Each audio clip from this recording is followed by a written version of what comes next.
وينو هازارد، وينو لوكاكو، وينو ميسي. السعوديه والمغرب يا جماعه والله العظيم عاملين عظمه العظمه، عزه منور الدنيا.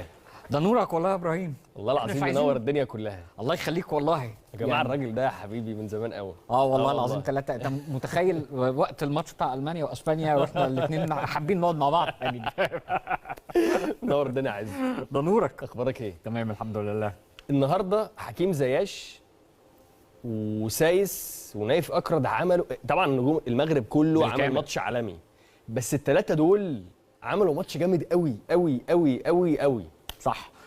مبدئيا كده من بدايه البطوله وانا كان عشمي في منتخب المغرب كبير جدا. ايوه. ليه؟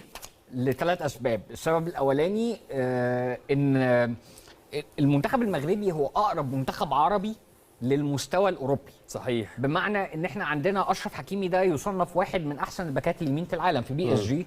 مزراوي بيلعب اساسي على بافرد الباك اليمين الاساسي لمنتخب فرنسا، بيلعب عليه دلوقتي في بايرن ميونخ او مقدم مستويات افضل منه في بايرن ميونخ. فاحنا بنتكلم على ان عندهم، وطبعا حكيم زياش بيلعب في تشيلسي، والجول كيبر بكل تاكيد طبعا احنا بنتكلم على ياسين بونو، واحد من الحراس اللي هو على نفس المستوى بتاع تيبو كورتوا. يعني لو هتجيب مثلا 10 حراس في العالم هتلاقي 10 هو ياسين بونو واحد منهم. لا ياسين بونو الثالث بتاع الليجا مع تير شتيجن وكورتوا مثلا على سبيل المثال. فاحنا هنا بنقول ان المنتخب المغربي على مستوى الافراد عنده اقرب تنافسيه مع اللعيبه الاوروبيين اللي بنعتبرهم كلاس ايه. النقطة الثانية إن المغرب عندها إرث في كرة القدم أنا بحبه. مرتبط بإن زي عارف أنت لما تلعب تلعب منتخب الجزائر تعرف إن في خناقة في الملعب. أيوه. فالمنتخب المغربي من النوع اللي دايما بيلعب كرة هجومية أيا كان هو بيلاعب مين وفي التوقيت شكله عامل ازاي. من الجيل بتاع 86 لحد الجيل بتاع 98 اللي كلنا ارتبطنا بيه وصولا للجيل بتاع 2022. فدول السببين الرئيسيين. السبب الثالث ان والله بلجيكا فعلا يا جماعه ما بقتش بالخلفي والخط الامامي. والسبب الثالث ان المغرب عندها ارث ان هي بتقدم كره هجوميه. أيوه. كانت ازمتي مع المنتخب المغربي في المباراه الاولى انهم ما قرصوش هجوميا. أيوه. كان لسه عندهم النوع القلق بشكل او باخر بتاع انا في ايدي نقطه مش عايز اضيعها. النهارده كاس عالم وكرواتيا برضه ووصيف كاس العالم. يعني النهارده هم حسوا بالقيمه بتاعتهم دي. صح. وبالتالي لما داسوا بنزين لقوا ان احنا نقدر نعمل حاجه.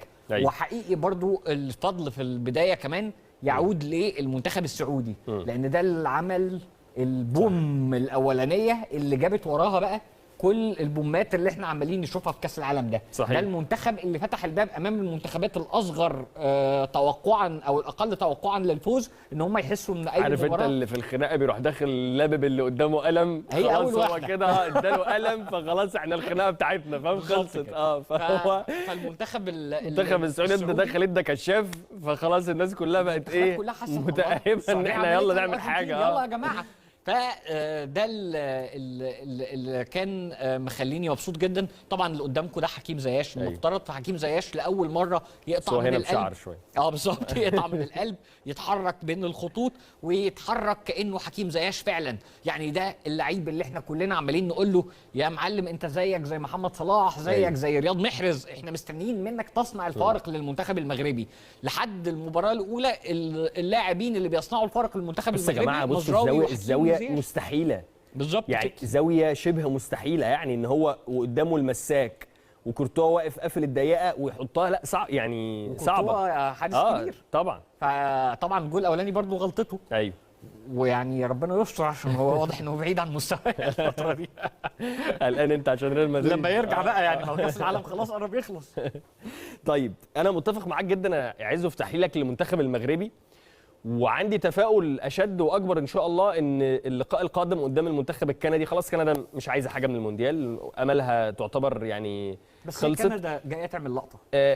اعتقد ان المغرب قادر انه ما يخليهاش تعمل اللقطه بالظبط. ده الامل اللي مخليني كمان متفائل اكتر بالمغرب هو مشوارها، لان هي هتواجه باذن الله تطلع اول باذن الله يا رب يعني تطلع اول، لان مش متوقع برضو ان منتخب بلجيكا هيروح يفيص قدام كرواتيا هيعمل اي نوش يعني. لا ما ذلك الناحيه الثانيه بقى انت عندك اسبانيا طبعا عجن المانيا دلوقتي، ومعاها الناحيه الثانيه غير اسبانيا والمانيا كوستاريكا واليابان. فاغلب الظن اسبانيا باذن الله تطلع اول، فالمغرب لو طلعت اول في مجموعتها هتلطش في اي حد تاني الناحيه الثانيه، تهرب من اسبانيا، يحصل في الامور امور، تلاقي نفسها في دور الثمانيه ولا حاجه. بص اقول لك على حاجه، خلينا نكون صراحه، ودي حاجه عجبتني وعايز اقولها تخص منتخب السعوديه امبارح. احنا مش جايين ناخد كاس العالم. ايوه صح؟ يعني المنتخبات العربيه احنا عارفين حق ربنا احنا مش جايين نحلم الحلم ده. حلو، بس قبل ما تكمل لسه كنت بقول العرب ومشاركتهم في المونديال قبل قطر 2022 حاجه، وبعد 2022 بقت حاجه ثانيه خالص. انا فاهم قصدك.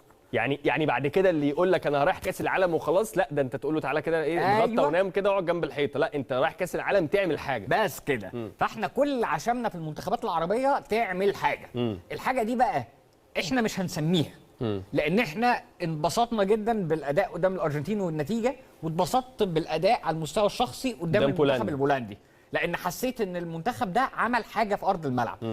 كان كل دي احيانا لما بتتكلم عن منتخب جاي مستسلم او جاي حاسس ان اللقطه عباره عن ان تعالى نامن نطلع باقل الخسائر وخلينا نشوف هي هتودينا على فين. أي. انما ان انا اجي اكون انا صاحب المبادره واعمل حاجه، انا بحترم ده، لان انا كده كده انا مش جاي اخد كاس العالم. فالمفاجاه للمنافس هتيجي من هنا، والقوه بتاعتي هتيجي من هنا، ان المنافس مش متخيل الخناقه دي. أيوة. ما كانش عامل حسابه عليها، كان عامل حسابه ان التدوير الروتيشن بتاعه هيتعمل في الماتش ده. صح. المنتخب البولندي كان ممكن جدا يكون كان عامل حسابه ان التدوير الروتيشن يتعمل في ماتش السعوديه. فجاه انت بتتكلم عن المنتخب البولندي مغير تاكتكس ومغير اسلوب اللعب بتاعه عشان هو شايف السعوديه اقوى. ايوه. فبالتالي انت عملت القوه بتاعتك دي وقدمت القوه بتاعتك دي، فاحنا املنا انك تكمل في التراك بتاع انك تعمل حاجه. تعمل حاجه ده يوديك مطرح ما هيوديك في الاخر. انا هبقى مرضي طول ما انا شايفك جاي تعمل ده. أيوه. جاي تهاجم، جاي تلعب كره محترمه، جاي تكون ند للند. دي اكتر حاجه امبارح ادتني المشاعر بتاعت الانبساط والارتياح. ان انا حاسس ان المنتخب السعودي واقف للمنتخبات الاجنبيه ند للند.